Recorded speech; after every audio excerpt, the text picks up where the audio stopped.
So I'm in today for an upper body workout. Well, lock in there, let's go, first set. For me, how this session looks might be completely different to you. Something what you've got to think about is what you actually need for your physique to develop. So for myself, this workout is still going to cover all the key major muscle groups in upper body, but how the volume sets are allocated could be completely different to you, along with exercise order. So your key point here is look at what your physique needs, look where more volume is needed, and then allocate that to help your overall physique to progress. Yes. Take it, good. Strong, still more. Yeah, good. Nice, now working. Come on in, take it. Yes, yes. Good.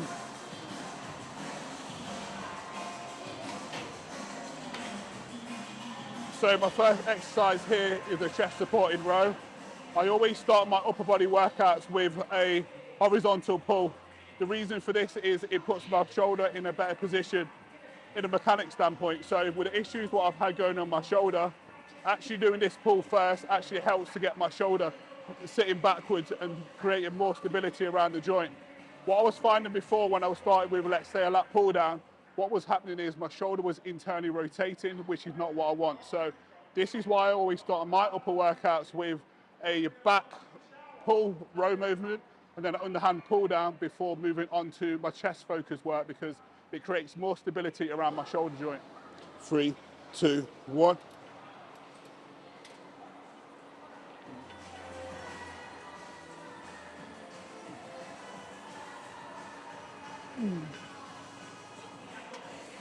Yeah, it's good, come on. Nice.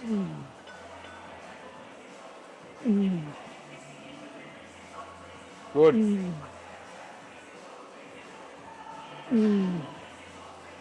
Yes, Mark, come on. Nice, good. Yeah. Come on. Yes, yes. Good. So now on that last rep, I pretty much pushed to where I know I could safely take that last rep. I'm in prep now, 6 weeks of prep. The last thing I want to be doing is take any 50-50 reps, because the last thing I want is an injury, but also I need to think about what other sets what are going to come in this training session. So the last thing I want to do is store my progress, what I know I can lift across the rest of the session, by taking too much from one exercise. Yes, let's go then.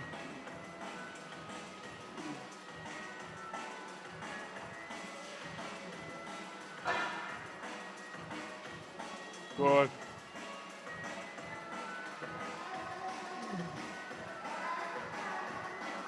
Easy, come on. Nice. Come on, yes, more.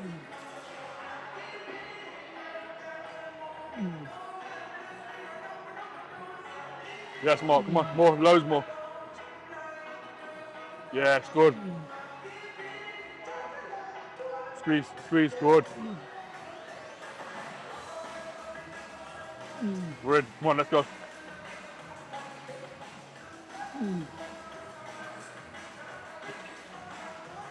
Yes, how many now? Yes.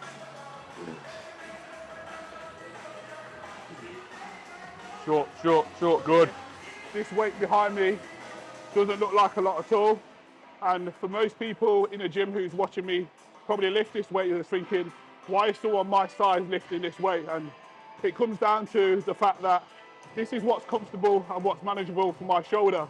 I know that if I was to lift more weight, it's going to compromise my form, but also place extra strain on my shoulder than what's needed. So if you're someone who's in a gym, someone who's new to training, one thing I'll always say is don't ego lift. Lift what's capable for you within your chosen rep range, and forget what other people are doing. Stay focused on what you need to do to help to progress your own physique, and that's exactly what I'm doing here, because at the end of the day, when I step on stage, the judges don't ask how much weight do you lift in the gym, you're going to look at my overall physique, and this is what I'm training to do, to be a bodybuilder, not a powerlifter. Come on, as many as you can, let's go. Yes.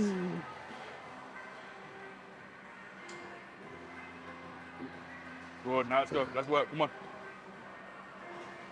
Go short, all the way, all the way. Yes, yes, good.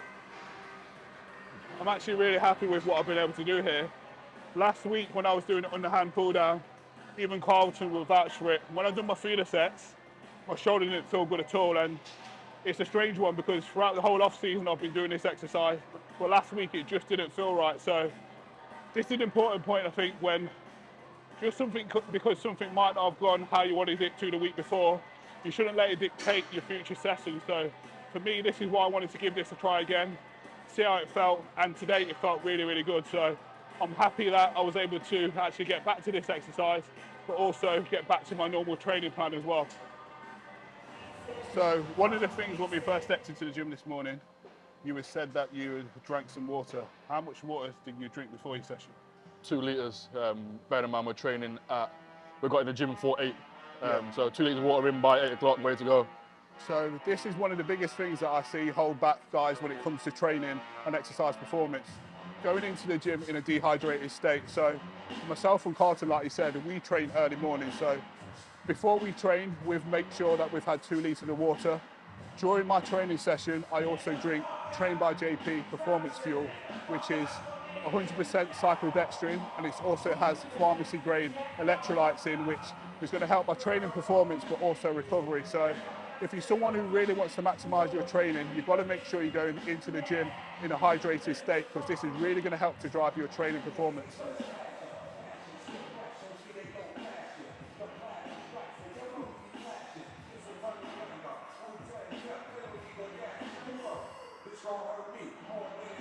Good, come on, loads.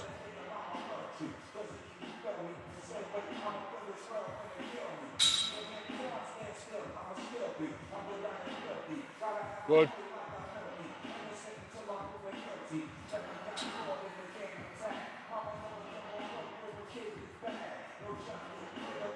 Nice.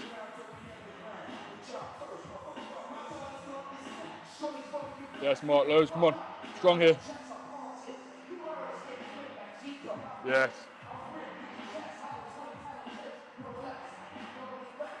Good.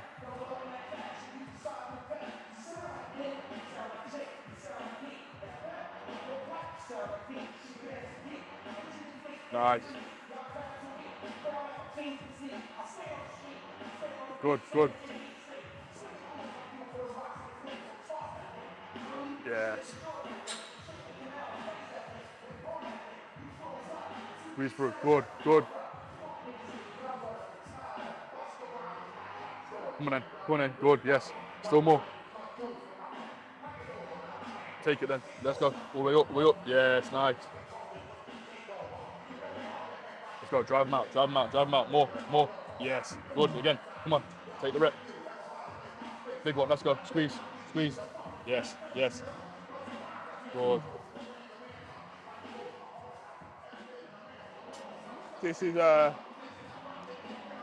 actually a big difference compared to what I was able to do last year when it comes to training delts. I could never do this exercise. One of the reasons why me and Carlton never trained together is because he could train his upper body with a greater range of movement, and I felt like I was holding him back. But a big shift from when I last finished competing last year and where I went through off-season now into prep is that the fact that I've got greater range of movement in my shoulder, so I can do exercises like this. And this has really helped to progress my physique. And a lot of people talk about progressive overload, and progressive overload coming from increasing your sets, increasing your reps, increasing your sets. But something what you've got to think about is training volume and allocation as well. So I've come from a 4-day training split into a 5-day training split, and this has given me the chance to actually improve, but also this is progressive overload as well. So you probably see Carlton is looking pretty shredded. He's in competition prep as well. He told me today that he's actually getting a little bit more food. So sort of how you've been feeling the last sort of week or so? I've been feeling it a bit more preppy now, like the food's been push and pulls. I started really early and I'm probably a little bit far ahead to where I need to be, so it's more high days. When my body weight goes up, then comes back down again. The last few days I've felt it again.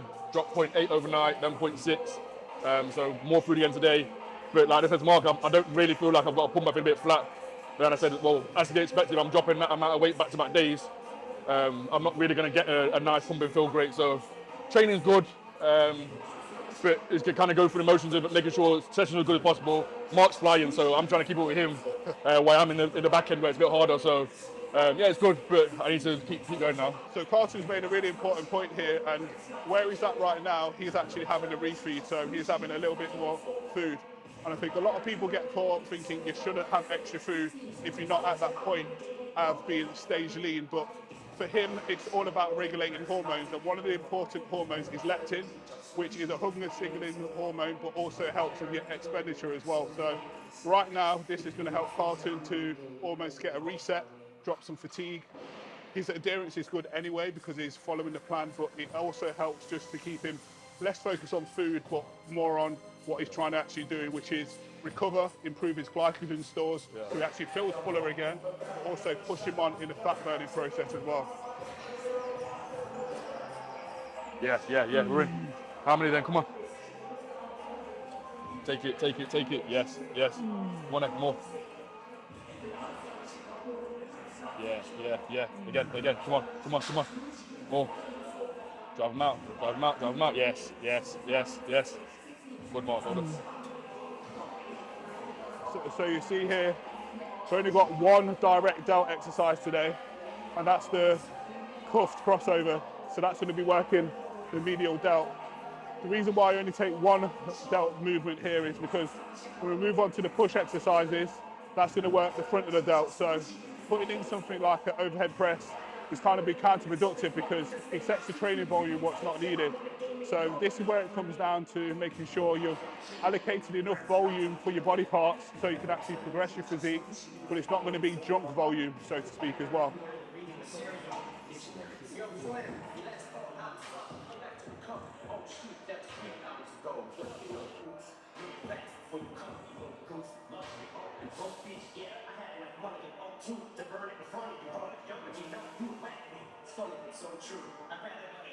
Yeah, strong.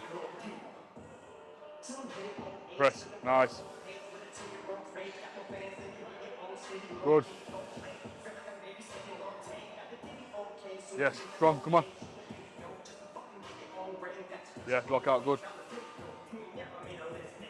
Get it, easy, Mark. Yeah, aggressive, push, good.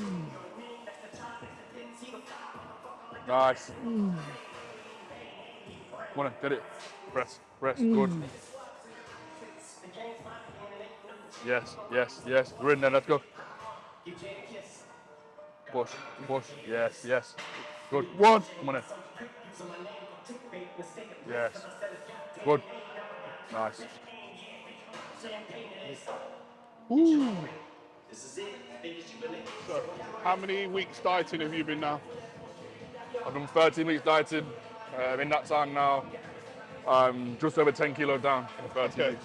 10 kilos down. So, what's your weights like now in like a pressing exercise like this compared to where it was at the start of this diet? So obviously, naturally it has dropped off a little bit. But in these instances, I try not to just roll over and give up the weight.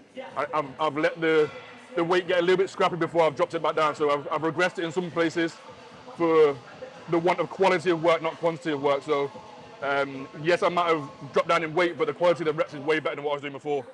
It's just not rolling over and giving in too easily because it does get hard, but I can still do it for a few weeks. But obviously, with the amount of weight I've dropped, it's just not sustainable. Yeah, and I think this is a really important point when it comes to when you're in a dieting phase. Like, you don't have to overhaul your whole training plan when it comes to getting almost like losing a little bit of strength within your training. What you need to do is then have a look at what can I do to create more volume across my whole session. So what he's done now is reduce down his weight, standardise his form, improved his form, and then taking more reps across his session. And then what that means is the total volume accumulated is going to be greater than what it was before. And I think that's a really important point. Generally, when you're doing a workout, especially a push workout or upper workout, what involves push, the push exercises always take a hit, but he's been able to work around that, and that's exactly what he's done here.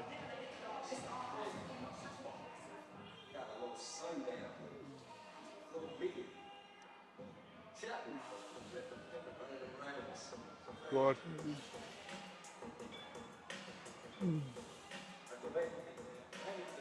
Yeah.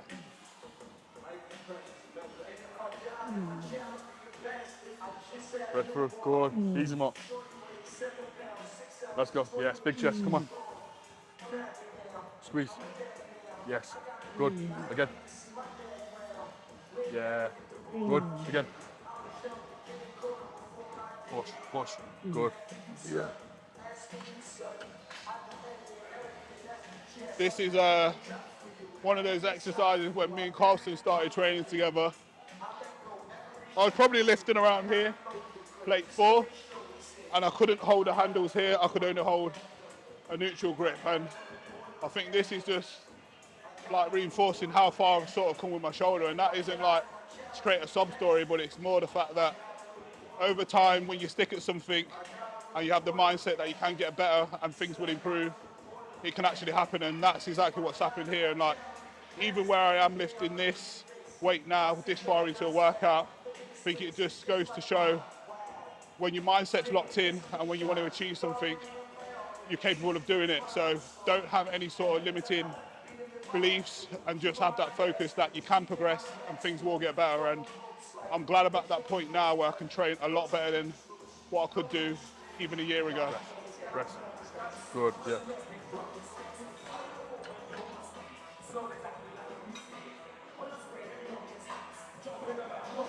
So one of the things you'll see me doing throughout my workout is actually logging my workout. So what I've got in here is the body part, what I'm training, the start time of the session, the end time of the session, what my mood feels like and my energy feels like going into the session, and I'm also putting what my body weight is.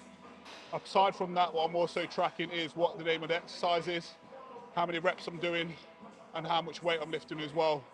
This, for me, creates an environment where it helps my progressive overload, but it also helps my motivation as well. Tracking what you're actually lifting is going to give you more of a drive within your workouts because it gives you a focus and something to aim for. And if you truly want to progress your physique, a logbook is a tool what I would say you should really be utilising because it acts as a benchmark for you to actually progress your training. And ultimately, that's what we want to do. And just because you might be in a dieting phase, it shouldn't change. You should still track these variables because they're key points. Something I find really useful is writing down RPE, which is rate of perceived exertion. What that means is how hard that set felt. So within my workouts, I'll put a score between 1 to 10, 1 being the lowest and 10 being the highest. And I put a number next to that set. And then that gives me an indication of what I need to do next week. If it was a 10, I'm not going to progress that. If it was an 8, there's room to progress it the week after. And again, that helps progressive overload.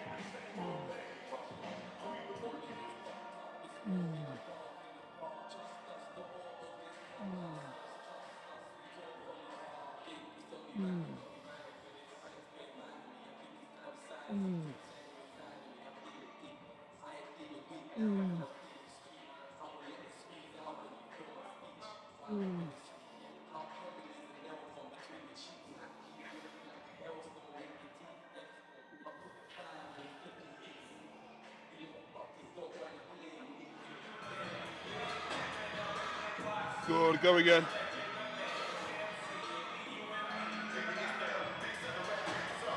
Good, go again.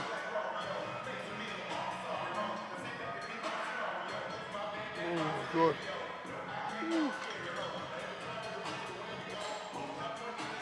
So when I grow up, I want to have some biceps like Carlton's. His physique is mad. You can see now he's getting leaner. Even when he's standing there, the split between his bicep and his tricep through brachialis, and you can only get that really from training the way he trains, so really isolating the muscle group, and you can see that he looks insane. He's not going to admit it, but I'll say it to him. He's looking really good and looking forward to seeing his competition season this year.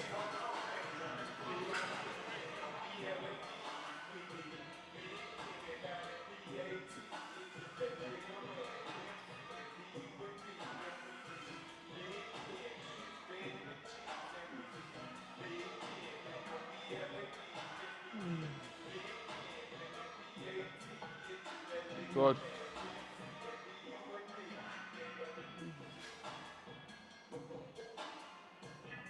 Good. Nice.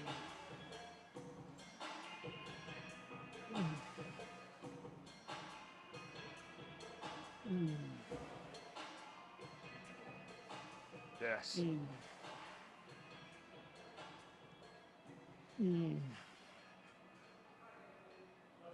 Good, good, good. Come on, come on.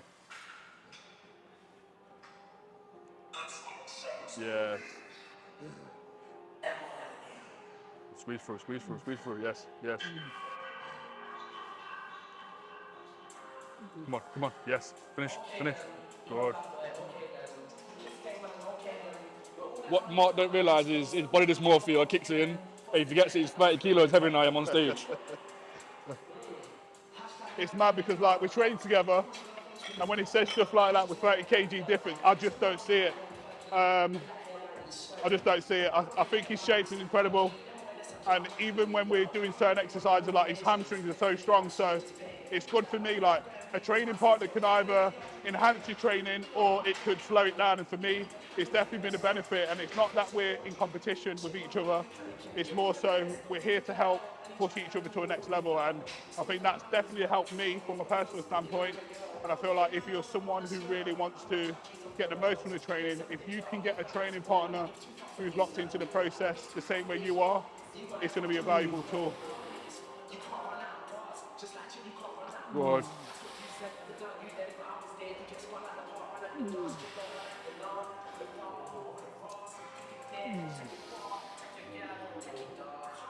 Squeeze, yes.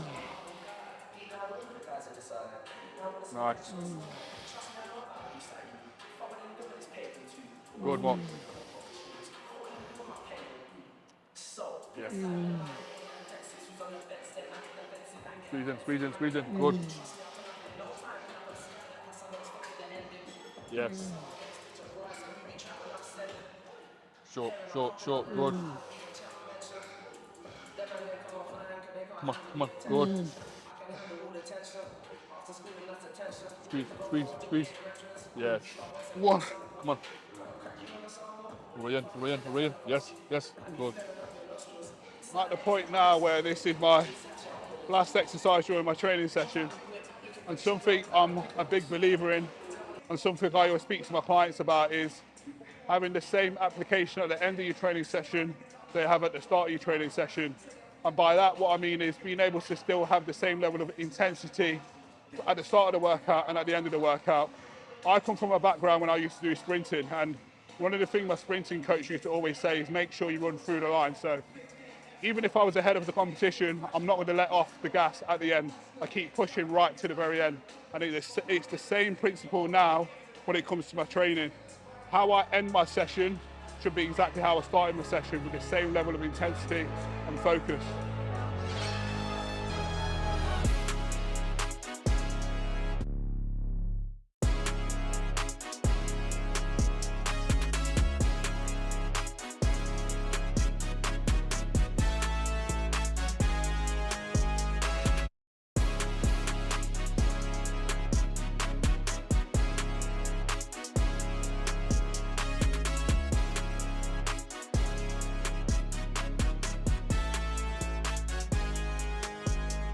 So that's the upper session wrapped up today, along with also some posing as well. A really good session, 18 sets in total across the whole workout. This has been a very productive session for me, in the sense that last year I never had an upper workout, so this is where my training has actually progressed with more training volume. And for me, although my upper body has got strengths, there's still some weaknesses as well. So having that extra allocation from the off season and now transitioning to prep has made a big difference. And for me, I'm grateful for not only being in prep, but also being able to train a lot more effectively as well. And I think a big difference for me has been training with Carlton. The best way I can put it is, before we was pushing each other, just training legs together, but now being able to train upper body together as well, not only push and pull, but also upper, has made a massive difference. So although bodybuilding is one of these things where you say it's individual support, it's not, it's a team of people around you. And I've got to give a shout out to him, because he's been a massive influence on me, helping me to be better as an athlete, but also outside of being in the gym as well. So big props to him. Looking forward to seeing him compete. and one day also get a pro card as well. He won't talk about it, but I'm going to put it out there, speak it into existence. He's laughing, but yeah, really good session. You got to say anything, or you're good? To be fair, it works both ways because obviously Marc's one of the best pros. He's one of the best pros in the country, one of the best pros in the world. So obviously, I'm in a great environment to be training in, learnt a lot, picked up a lot, and I don't think people realise the hardship he's been through and the mindset he's had to go through. There's been dark days, dark times where he thought it was over. So for everyone out there that has the choice to bodybuild, has the choice to go gym and look after themselves, use it, because one day it might not be a choice. But I'm rooting for him more than myself because I've seen what he's been through. He's one step away from the ultimate goal of getting to the Olympia because he's came second, now he needs to get out first place and he's there. So watch his space, subscribe, stick on for the journey because it's coming this year. He's closed it out. That's a wrap.